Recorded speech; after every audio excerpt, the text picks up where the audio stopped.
It's October, which means it's the London Film Festival. Considering the fact I've lived on the outskirts of London, like just an hour away on the Underground, for the past 3 years I've not gone to the London Film Festival, which takes place in Leicester Square and areas nearby. And then this year I was like, I am going to London Film Festival. So yeah, let's have a look what tickets I've got. The first film I'm going to see is The Double, Under the Skin. And I got the final ticket to the surprise film. Then I got a ticket to see Drinking Buddies. Then I got Kill Your Darling. And then my final ticket is for Only Lovers Left Alive. Those are the 6 films I'm going to see for London Film Festival. And let's go see what future me thought of these. I just got back from seeing The Double, a film directed by Richard Ayoade, starring Jesse Eisenberg and Mia Wasikowska. I quite enjoyed it. It was a bit weird. It's very surreal. The film is about a young man played by Jesse Eisenberg called Simon James, who has got this really mundane job. It's just going about his day-to-day life. He's a bit awkward and shy and doesn't really feel part of the community at work. And then one day a new person arrives called James Simon, and he's wearing Jesse Eisenberg's face. He's this double, they look exactly the same, though nobody appears to notice except the original Simon James. Kind of goes from there, like they kind of pretend to be each other sometimes, but then things go a bit out of control and it gets really creepy, and James Simon is really not a nice character. The cinematography and the setting is really interesting because it's kind of like in the 80s, well it's not in the 80s, but it's very sort of 80s clothes, 80s sort of computers, 80s wallpaper, that sort of thing. So it's a very odd setting. I have to say that my favourite thing probably is the sound. The soundtrack and the sound effects are amazing. The way they use these, sometimes really loud and it's all suddenly there's silence, and it really puts you on edge and it's really good. It kind of all fits together really in this really weird, surreal world and film that's also quite funny at points, but sometimes inappropriately funny. Jesse Eisenberg's really good, like playing the 2 different characters straight away. You knew which one was which, even if they were both in a scene together or one's just to the side, you just could tell instantly just by the body language. I'd give The Double 3 out of 5 because it was really good, and yeah, my favourite thing was the music and just the sounds, but at the same time it was just so strange and I really wasn't entirely sure how I was supposed to feel about it. So it's been a few days since I've seen the film Under the Skin. The reason why I didn't film this straight away after watching the film was because I didn't really know what I thought of it. And to be honest, I still don't. Under the Skin is about an alien played by Scarlett Johansson who's preying off men in Scotland, but at the same time she's just confused about the world because Scotland and Earth in general and people are not what she's used to. And it just follows her as she kind of looks around the world and tries to figure out what's going on. So yeah, that's the plot. And that sounds like a good plot. Like, to me, world through an alien's eyes, but at the same time, yeah. I think the thing with this film was that I liked the way it was executed, but I didn't like the narrative. The sound design was amazing. Just, I did not have a clue what was going on, just the sound, and when you get these like riffs that you knew something bad was going to happen, and just how the sound came together with sound effects and like orchestral type music was amazing. There was lots of long wide shots of the beautiful Scottish countryside and made you really focus and look at what Scarlett Johansson's character was looking at, and that was good, but it was just very dull.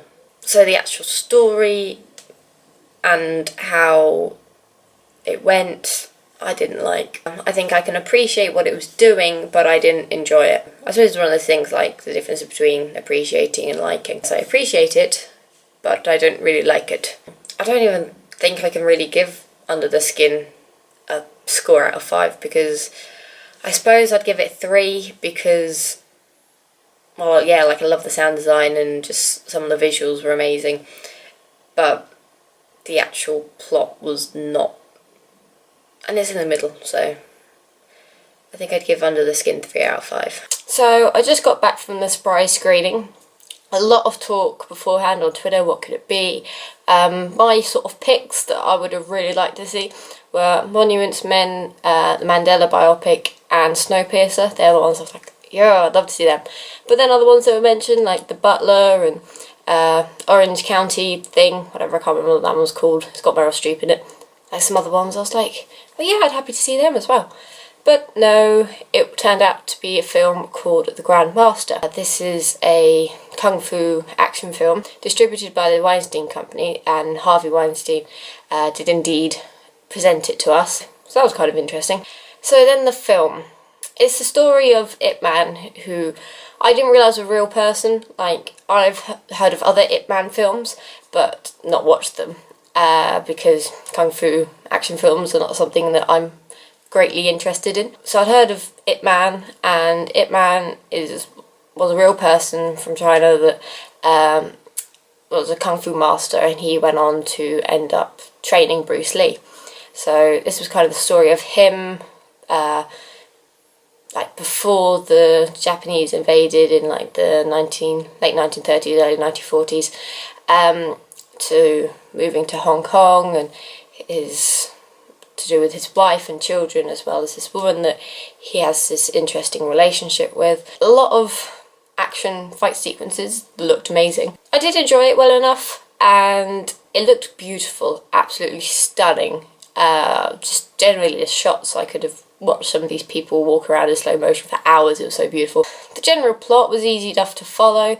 I did feel as if it was missing something, and then when I took to Twitter afterwards, I realised that footage was cut from the film, because apparently that's what Harvey Weinstein does. And another thing I found out taking to Twitter afterwards is the fact that this film you could have actually imported on Blu-ray already to the UK. It wasn't completely brand new. You could get it on Blu-ray and the complete full cut version for the last few months, and so people have already seen it. So I was seeing on Twitter people like, oh, glad that I didn't get tickets for the surprise film now since I've already seen it. And I'm just like, I don't know, I suppose it was quite cool to see it on the big screen, because I'm not likely to go and watch that film on Blu-ray or DVD or any other time really. But at the same time, I wish it would have been like Monuments Men or Mandela or The Butler or Snowpiercer or any of the ones that was going around, except Carrie. Someone kept saying Carrie on Twitter, and I don't like horror films, so I was like, please don't be Carrie. The film itself was like, yeah, spectacular to look at, spectacular action scenes. The music as well. I feel as if I'm just constantly talking about the music in the films I've seen so far. We'll have to see what the other three bring. But I think because there are such these long action sequences, or these long periods of silence, or at least no dialogue, and then there's this big soundtrack, like orchestral, just beating drums, and that just takes over as you're watching the visual, and I love that. I think I'd give Grandmaster 3 out of 5. Once again, I've just got back from Leicester Square. I saw 2 films today, Kill Your Darlings and Drinking Buddies. So let's start off with Kill Your Darlings. I really enjoyed it. Admittedly, I don't know much about Beat Generation and the actual real life people they're portraying and what really happened, but I really enjoyed it. I watched On the Road last year, which is based on one of the characters' real life books. That makes any sense. And I really did enjoy On the Road. Like, nothing happens. And you've just got all these cameos from amazing actors that are just cameos. And I was like, oh, well, I like you. Why aren't you in it more?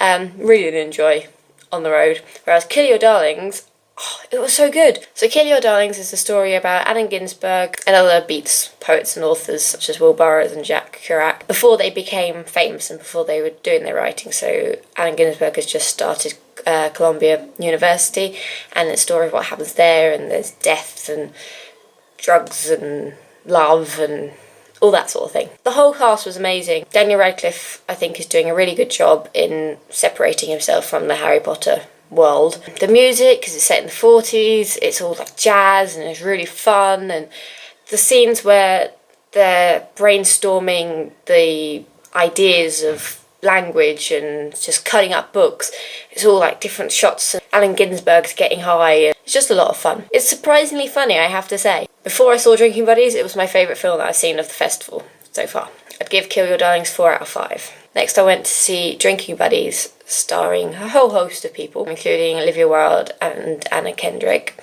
And admittedly, that was the main reason I saw this film, because I like both those actresses, so I was like, oh, go see that.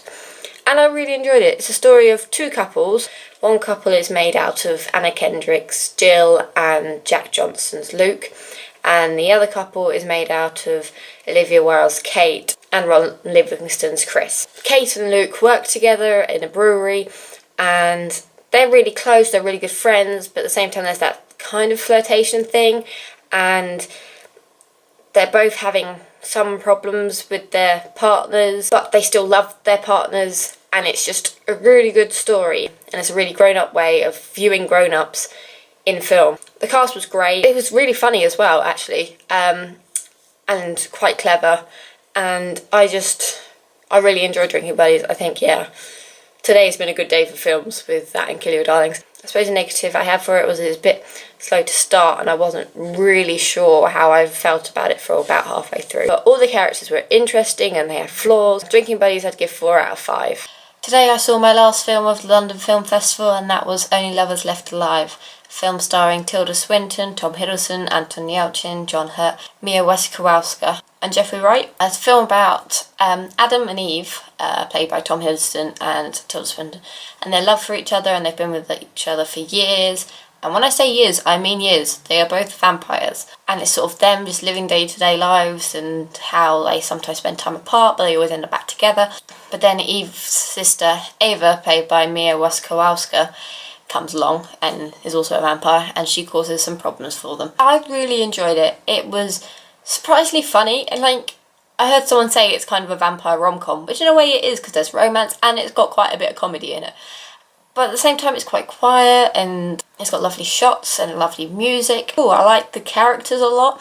They were interesting and not just one-dimensional. It's surprisingly funny and sweet, really. 2 words I wouldn't normally associate with a vampire film. Some scenes or shots were a bit artsy, like there was just long scenes of Tom Hiddleston driving around and things like that was a bit artsy.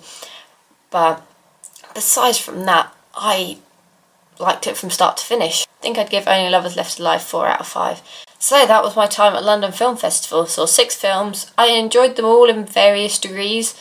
Probably my least favourites were The Grandmaster and Under the Skin, while my favourites were the ones I've seen in the last 2 days. Only Lovers Left Alive, Drinking Buddies and Kill Your Darlings. I absolutely loved them. Links will be left down below for all the trailers or IMDb type pages for all these films. But really I'm quite happy with the films I got to see. It was quite an eclectic choice. Some stuff that's completely different to what I've normally watched, and I'm perhaps only chose them because I liked an actor or an actress that was in the film. But I quite like doing that sometimes, just picking something random and being like, well, that sounds interesting, and then watching it and either being like pleased or not. Let me know if you've seen any of these films or looking forward to them, or if you went to London Film Festival and what you thought of what you saw. I'll see you next time.